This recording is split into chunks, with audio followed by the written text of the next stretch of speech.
All right, welcome back to ABA exam review and the continuation of our BCBA exam practice series, where we're going through another set of questions together and breaking them down.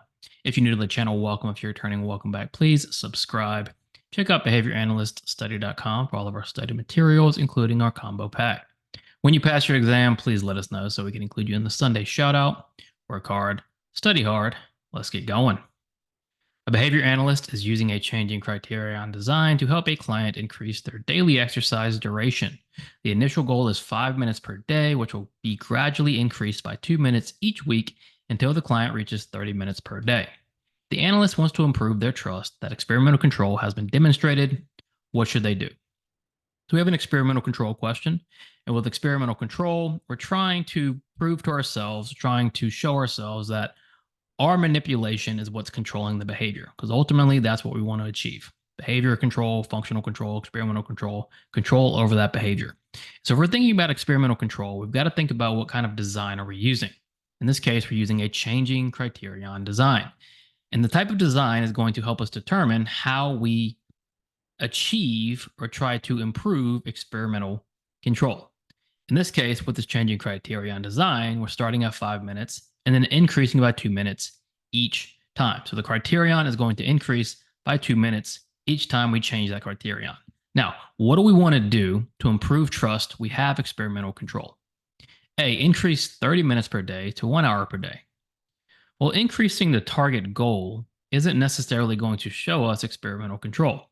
What if the behavior is changing, but we don't actually have experimental control? The behavior is going to change regardless, but it's not going to indicate that we're actually controlling that change.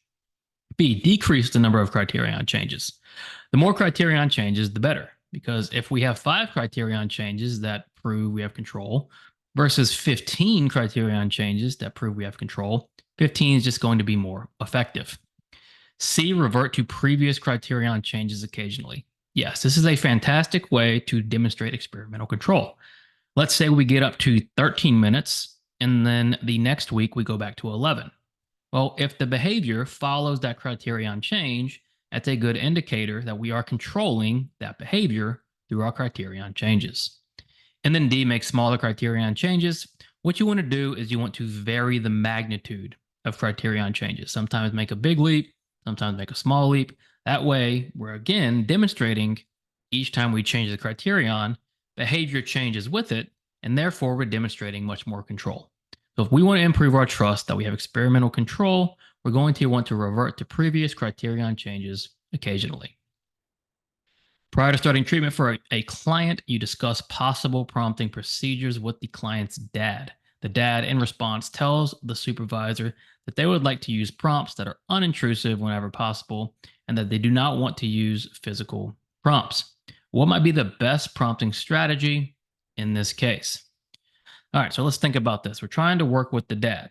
And in this case, okay, you tell the client's dad that you're going to use prompting procedures. They tell the supervisor, which is likely you, or maybe you have someone above you, just depending on the team or the situation. Not really important, right? Because what we're looking at is what's the best prompting strategy in this case. Focus on what's important in these questions. So the dad says we are, or they want to use prompts that are unintrusive and that are not physical. So immediately we can eliminate physical prompting of any kind because we're trying to work with the dad. Now, let's say we do this strategy, it doesn't work. You can have another discussion later on about the type of prompting, but if they don't want to use physical prompts, we're going to try without physical prompts to start. Second, we want to be unintrusive. So what is going to be the best prompting strategy in this case? A, most to least. Well, most to least is not going to be effective at meeting the dad's request because most to least is going to start with errorless. It's going to start with physical prompts. It's not going to be the best way to approach this situation. B, graduated guidance. Well, graduated guidance is a type of physical prompting, and they don't want to use physical prompting, so B is out. C, least to most. Well, least to most might be effective here. It gives you options at least, right? Because if we look at D, verbal prompting only, that really limits what you can do. With least to most, at least we can try verbal. Maybe we try a positional prompt, a gestural prompt.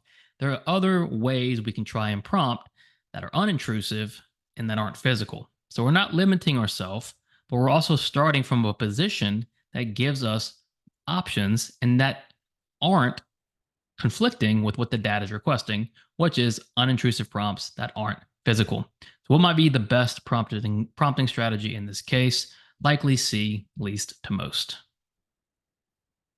Benny eats his first meal of the day at 7 a.m. sharp. 2 hours later, he eats a snack. Then 3 hours later, he eats a second meal. He repeats this pattern until he has eaten 4 full meals in the day. What type of measurement is described in relation to when Benny eats his meals? So let's think about that. What are we measuring about Benny's eating habits? Well, we start at 7 a.m. sharp. We then say 2 hours later he eats a snack. We've gone from 7 a.m. the snack 2 hours.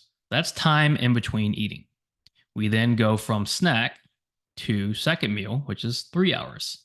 So if we're measuring this time in between these responses, in this case eating, we're measuring into response time. Now, what type of dimension does inter-response time relate to? Is it A, repeatability, B, temporal locus, C, temporal extent, or D, time sampling? Well, we know it's not time sampling because inter-response time is continuous and it's not a discontinuous measurement. Repeatability focuses on count, things like frequency. Temporal locus is what we're looking for. Temporal locus focuses on latency, inter-response time, time in between things, time in a point in space in between, in this case, responses, because we're looking at inter-response time.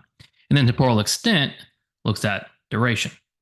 So all in all, a pretty straightforward measurement question, just presented in kind of an unusual way, where we're not just identifying inter-response time, but we're taking a step further and saying, well, inter-response time is derived from this idea of temporal locus. A behavior analyst is working with a client who needs to follow a specific sequence of steps to complete a hygiene routine. The analyst provides the client with a written list of instructions to follow, and the client successfully completes the routine by adhering to the list without needing direct experience with each step beforehand. What type of behavior is the client demonstrating following the instructions? Looking at the client's behavior of following instructions. Now, what do we know about the instructions?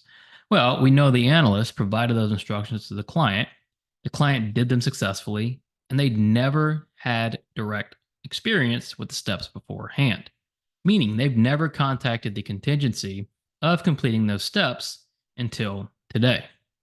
If we look at A, contingency shaped behavior, that's implying that the behavior has contacted the contingency before. If these are new steps and a new routine and a new list of written instructions, they haven't done those they haven't met those contingencies yet. This is much more close to rule governed behavior. This is closer to rule governed behavior. Given rule governed behavior can be a written or a vocal instruction that's followed without having to meet a contingency beforehand. And that's what the client has done. They're following these written instructions without meeting these contingencies. C, respondent behavior, has to do with reflexes. This is obviously more operant behavior and not respondent behavior. And then D, self-monitoring behavior. The client isn't monitoring themselves in any way. They're simply following these written rules or these written instructions and engaging in rule-governed behavior. A behavior analyst is working with a client who routinely fails to engage in independent learning time in the classroom. The analyst decides that they'll first have the client do a few known behaviors prior to independent learning time. If the goal is behavior momentum, how would that goal be exhibited? When we think behavior momentum, we think high probability request sequences where we're trying to build up momentum with the client to get them to engage in a low probability request. And that is what this analyst is doing. They first have the client do known behaviors prior to the low probability independent learning time. Now, given this information, how is behavior momentum going to be demonstrated? A, the client begins independent learning time right after completing the known behaviors. Yes, that is the high P, low P request sequence. Right after the the behaviors are finished, the learner immediately engages in the low P request. A looks good. B, the client refusal behavior decreases each session following the start of this intervention. Well, behavior momentum doesn't decrease behavior. It increases low probability behavior. At least that's the goal. C, the client compliance with the known tasks increase after each session. Behavior momentum is not targeting the known tasks, it's targeting the lower or less known tasks. And then D, the client requires less reinforcement to engage in independent learning after completing the known behaviors. Oh, that might be a good thing, but that's not what behavior momentum is. Behavior momentum is building up response momentum until we get to the point where right after that momentum is built, we can immediately engage in the lesser preferred or lower probability behavior. How would that goal be exhibited? A, the client begins independent learning time right after completing the known behaviors. Thank you for watching. Check out behavioranalyststudy.com for all of our study materials. Subscribe if you aren't already. Let us know when you pass your exam so we can include you in the Sunday shout out. Work hard, study hard. See you soon.